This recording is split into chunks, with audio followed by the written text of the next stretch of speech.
limiting condition. Despite my ups and downs, I will not allow it to limit my ability to truly live. Well-being is my passion. In this series, I interview all the people who help and inspire me to work body, mind and spirit naturally and choose happiness. Come join me on my well-being adventure. Okay, well, thank you, Vicky, for joining me today for this interview. So Vicky is my mindfulness teacher, and we're going to start off if I just ask you, what is mindfulness? Mindfulness is a way of paying attention. It's about how we attend to what's going on around us. So the environment, people, what we can see, the room, the trees. So what's external, but also what's happening for us internally. So how we attend to our thoughts, our emotions, physical sensations. It's about paying attention in a way that we're noticing what's happening right now. And it also has a quality of openness and acceptance that this is what this moment is like. And the more that we do that, the more that we hang out here in this moment, rather than get pulled into the future or back into the past, we find that we're calmer, that we're happier, that we start to notice and enjoy the small stuff. So like the flowers on the side of the road, the taste of my coffee, the smile on the face of my children. So I kind of start to see the details of my life. I guess also when I'm mindful, I become more focused because I'm less in my thoughts. I attend more to the task that I'm doing, which tends to mean that what I'm doing, I do it more efficiently, more accurately. And when it comes to my relationship with other people, I can show them more empathy. Because again, rather than being kind of pulled into myself and my own thoughts, I can be open and fully present with them. And I guess also when we're in the present moment, we're calmer, we're putting less stress on ourselves. So we become less stressed, we're putting less pressure on our immune system. So we become more resilient. So that's quite a long answer. Yeah. Maybe that's too much. No, it's good. It's good. It's got a good broad view on it. So when did it all start for you? When did you get into looking into mindfulness? So when I first finished university, I went to live in Japan for a couple of years, and I was working as an English language teacher. And I had lots of students, lots of classes, lots of commuting, and I was living on the edge of Tokyo and Yokohama.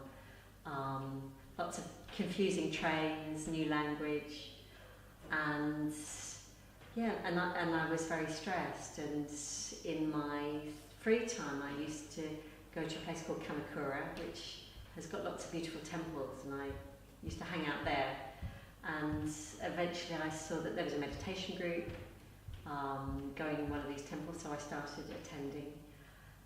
And I could feel that at some level this is what I needed. Something about the stillness, the calmness, the focus of meditation really met a need that I could feel within me.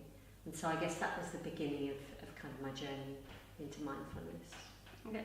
Can you share with us some examples of how it's helping you with your day-to-day life? I guess an example might be where I'm trying to get out of the house and there's lots happening, there's lots to do, maybe I'm running a bit late, I'm starting to panic, I'm getting annoyed with myself and with other people. It might be just recognising that, just giving myself a moment to pause, to take a slow breath, and just to reconnect with my body and reconnect with what's important. And what's important is that I don't hurt myself, I don't hurt anybody else, and perhaps reminding myself, gosh, if I'm a bit late, the world's not going to end. So that I leave the house without forgetting my keys, and that when I get in my car I drive calmly. Another example might be how I would use mindfulness with pain.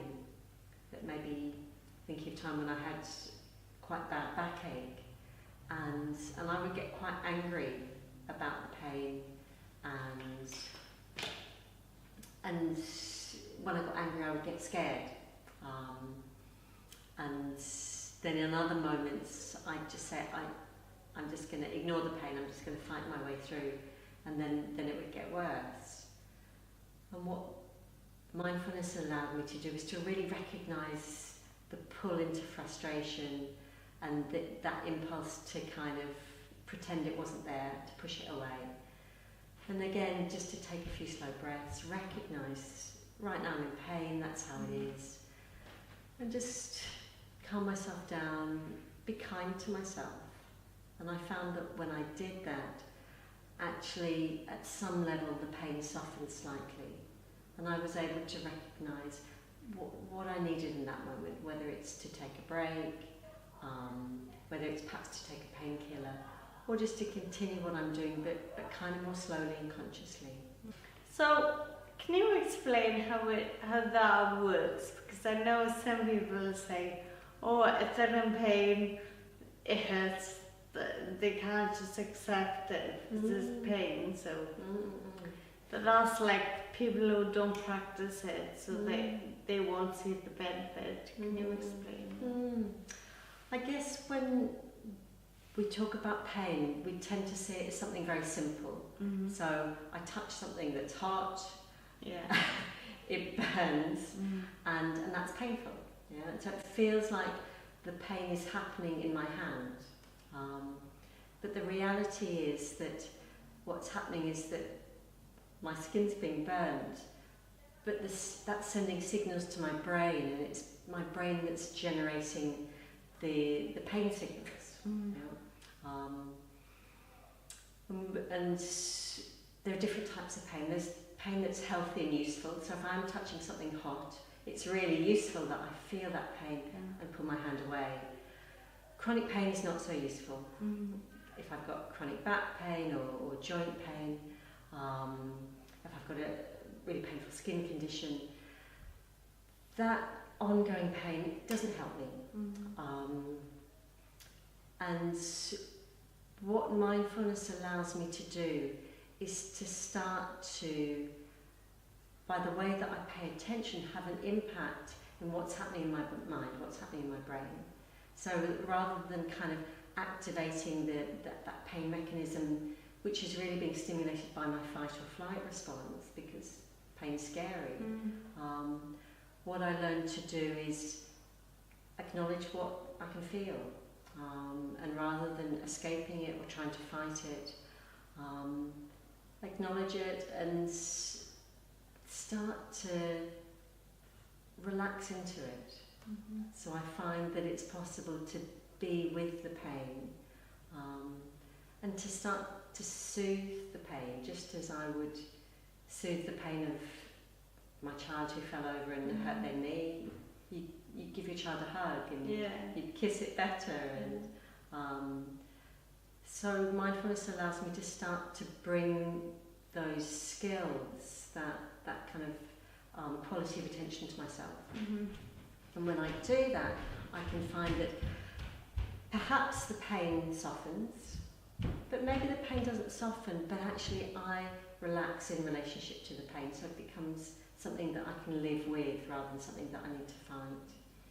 It's kind of self-care and compassion towards yourself, isn't it? Because, as you said, like if your child fell, you'd be the first to comfort them, but what about yourself? So very much, absolutely. It's about being kind to myself, starting to be able to look after myself. And ironically, the more that I'm able to do that, care for myself, then in some ways that frees me to be more responsive to others. When I'm caught up in my own frustrations, then I'm less available to look after other people who might need it. Do you know you were saying about when you're in a rush and things, mindfulness can help you that way. But then sometimes what I find is when I'm rushing, I'll get angry or frustrated if things don't go right. It's hard to remember to be mindful. How does that just come to you? It's really hard. I guess because we all have our own patterns and loops. So when I'm running late, it's not the first time. And so similar things will happen to the previous times I've been running late.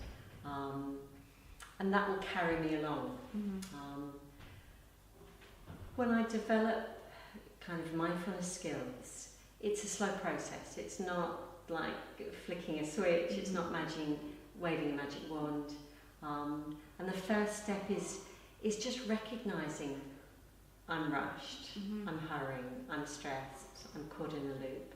And just that recognising, that gives me a little bit of breathing space. It gives me a choice point. I could continue to follow that kind of rushed loop, that habit, or I could pause and choose something else. So that's very much the first step. Noticing, and then just taking a moment, and then making that conscious choice. And each time I do that, I make it more possible to do it again the next time. So who would you say mindfulness for? I guess mindfulness is a human capacity, a human skill in a way that we all have. And the people who are most mindful are very often small children, because if you look at small children, they're fully alive, they're in this moment, they're not caught up in the future or the past. And so it's a capacity that we all have, but we tend to lose it as we kind of move into adulthood and get more responsibilities and more stresses in our life. So on one hand, I'd say everybody. Mindfulness is suitable for everyone. But on the other hand, I think you have to want to do it. Sometimes people come to my courses who've been sent. Their friend says mindfulness would be good for you, or a partner, or a parent, or a son or daughter. And I think then it's less likely to be helpful. It's challenging. It's challenging to meditate, to sit still and do nothing. It's challenging to stop and look at your life. It's challenging to work with difficulty.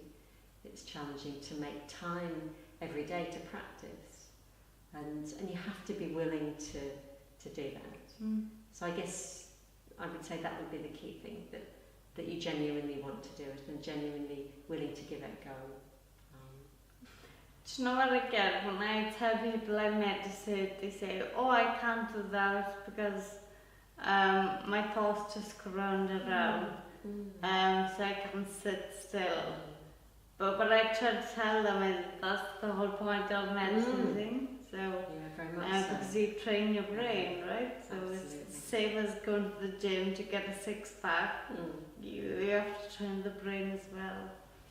Very much so. I guess that's why we're meditating, because our thoughts go round and round and we find ourselves trapped in our thoughts.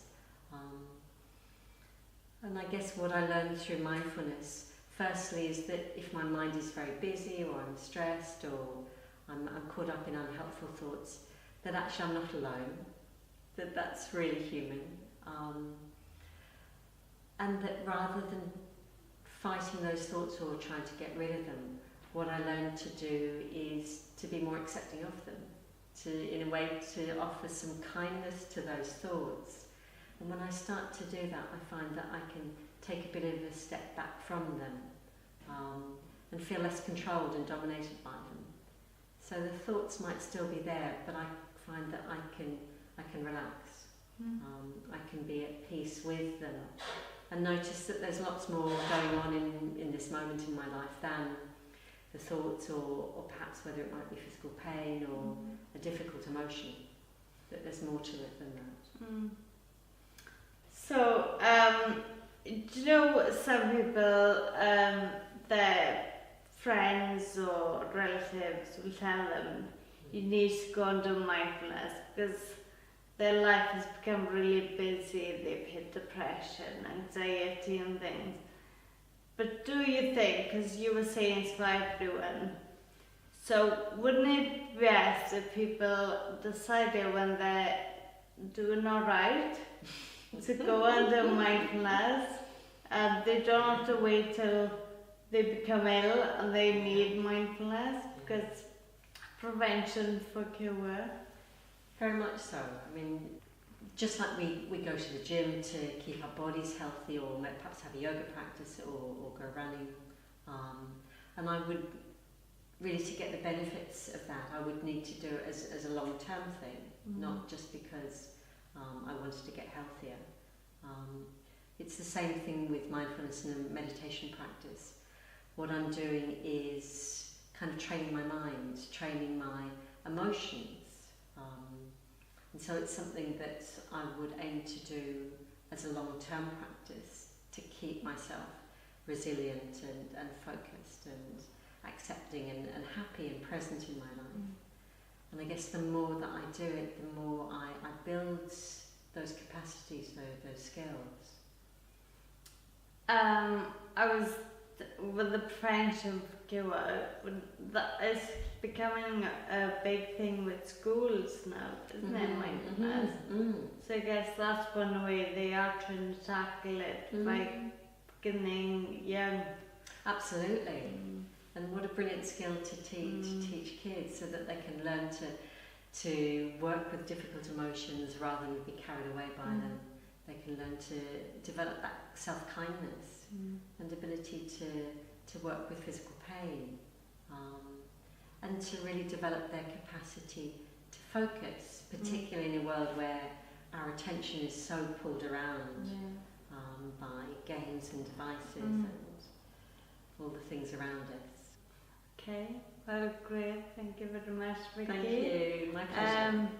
As you've heard, mindfulness is for everyone, so if anyone's up for doing some mindfulness, you are running courses in Cardiff and Swansea. That's right, yes. Yeah, mindful space. I will put the details in the comments below. Thank you very much. Thank you.